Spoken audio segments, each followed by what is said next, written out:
جوان بیٹے کی لاش پر بے کس باپ کی آمد۔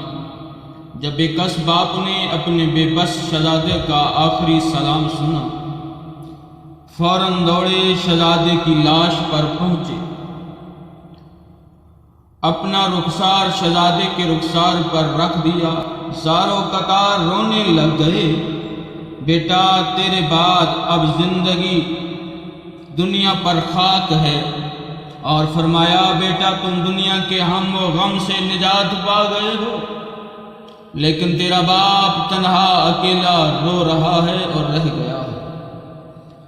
بعض ارباب مقاتل کے بیان کے مطابق امام حسین نے شہزادہ علی اکبر کا سر مبرک گود میں لے کر ان کے چہرہ انور سے خون صاف کرتے رہے، رو رو کر رخ مبارک پر بوسے دیتے رہے اور فرماتے رہے، بیٹا خدا اس قوم میں جفاکار کو غارت کری جس نے تجھے شہید کیا، اسے کوئی چیز آتش جہنم میں داخل ہونے پر نہیں روک سکتی۔ انہوں نے حرمت رسول کی اہانت کی ہے۔ پھر کہا،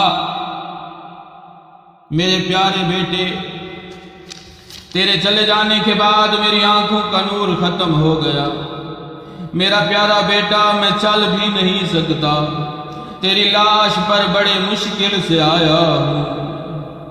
اے ہم شکل پیغمبر، اے میرا حسین بیٹا، امام علی مقام، جب شہزادہ علی اکبر کی لاش پر آئے، پھر بیٹھے نہیں بیٹے کی لاش پر گر گئے، بآواز گریا و بکا فریاد کی۔ تاریخ والا لکھتا ہے حسین نے کربلا کے میدان میں کافی ساری لاشیں اٹھائیں، حسین روتے رہے مگر کسی نے حسین کے بین بلند آواز سے نہیں سنے۔ جب امام حسین شہزادہ علی اکبر کی لاش پر گئے نا، چیخ چیخ کر بین کیے، زور زور سے بین کیے، ہر کسی نے حسین کے بین سنے۔ اور بعض کتب میں لکھا ہوا ہے کہ جب جناب سید شہداء غربت کے عالم میں خیمے میں داخل ہوئے نا، تو امام کی یہ حالت دیکھ کر جناب سکینہ نے بابے سے سوال کیا، کہا بابا جان مجھے بتائیں آپ کی یہ حالت کس نے بنائی؟ اتنے پریشان ہو کر ادھر ادھر کیوں دیکھتے ہو؟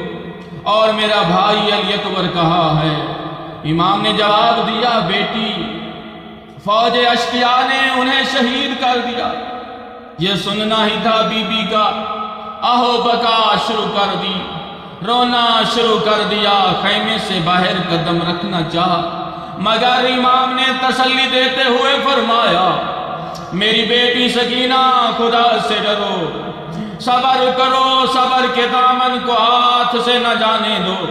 بی بی نے عرض کیا، بابا جان بھلا جس کے بھائی شہید ہو جائیں اور بے یار و مددگار بے وطن ہو کر مارے جائیں، وہ بہنیں کس طرح صبر کر دیں؟ امام نے کہا، میری پیاری بیٹی اللہ کی رضا ہے، اللہ کی مرضی سے شہید ہوئے ہیں، دین کو بچانے کے لیے شہید ہوئے ہیں، میری بیٹی، میری پیاری بیٹی صبر کرو، اس کا اجر کریم خالق دے گا۔ تو بیٹی بابے کے مخاطب ہو گئی، کہنے لگی، بابا جب نانا کی یاد آئے گی، بابا جب جی چاہے گا کہ نانے کے لہجے میں بات سنوں، نانے کی آواز میں بات سنوں، تو کس سے بلاؤں گی؟ کس کو بلا کر کہوں گی کہ مجھے نانے کے لہجے میں اذان سناؤ؟ میرے سامنے میرا نانا آ جائے، محمد کی شکل جیسا کہاں سے لیں گے؟ جب پہلے جی چاہتا تھا کہ محمد کو دیکھیں، پیغمبر کو دیکھیں، تو اس وقت ہم علی اکبر کو بلا لیتے تھے، اس وقت ہم علی اکبر کو بلاتے تھے، اس کا چہرہ بھی محمد سے ملتا